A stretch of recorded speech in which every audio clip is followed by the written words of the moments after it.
Hey folks, Matt from artoftheimage.com. Jerome Huck is writing in. He says, good morning. I just watched your videos, Burgess Park and Toronto Zoo, on the P900 and the unboxing of the FZ300. I enjoyed them.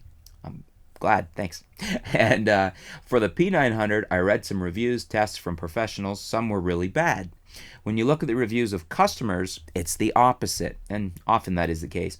Some real reviews, like yours, or C, and he's got a link here, were more saying the P900 is a wonderful camera. I just saw your unboxing and first impressions of the FZ300. I know the specs of both cameras, the 4K of the FZ300, some RAW modes to extract JPEG. Some reviewers prefer the FZ1000 for the quality versus the FZ300, but you do not have the 600mm zoom. How do you compare the P900 and the FZ300 if you have some advice? Is the P900 a real wonder with its mega zoom? Thanks for your videos. Nice real presentations of cameras. Best regards. Well, that's a good question because I really like the P900, but the P900 doesn't have 4K video, nor does it have the ability to shoot RAW. So if you really want, I mean, the unique thing, the very unique thing about the P900, and the way I kind of look at it as, the P900, you're basically paying for a 2000mm lens. So when you look at it that way, you know, the camera's around $500. I'll put a link below. You could check it out on Amazon. You can even pick them up used and refurbed for less than that. That's about as cheap as you're ever going to get a 2000mm lens. That's the way I look at the P900.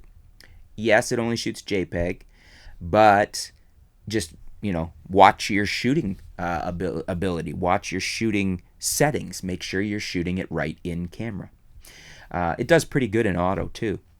The FZ300, with its 4K and its RAW abilities, to me, makes it, if you don't really need 2000mm, if 600 is enough for you, then I would definitely get the Panasonic FZ300. But that's a big if, because the P900, as I said, is a 2000mm lens. So if you want something with that kind of reach, that's 1400 more millimeters in reach than the FZ300. The FZ300 for me, probably most of the time, the 600mm lens is fine. I like you can shoot in RAW, and I really like the 4K video. So for me, I would probably buy the FZ300. But what I would probably do is I would get a refurb or used FZ300 and a refurb or used P900, so I had that 2000mm lens. I intend on picking up a P900 for my own arsenal, simply so I have the 2000mm lens available to me. Especially if you can get it used or refurbed for a few $100. That is a absolutely inexpensive no-brainer for such a long lens. And then you need to decide FZ300 or FZ1000 between those cameras, which you like better. For me, it's the 600mm lens because I was really impressed with the performance of the sensor on the FZ300. I really like the FZ300, and it's got that faster lens as well. It's f2.8. So that's my recommendations, my suggestions. What do you guys think out there? Do you agree with me on my thought process there? I mean, like, really, the P900, you're just buying a 2000mm lens. Yeah, you have to shoot it in JPEG, but it's a very unique creature in that it's a 2000mm lens.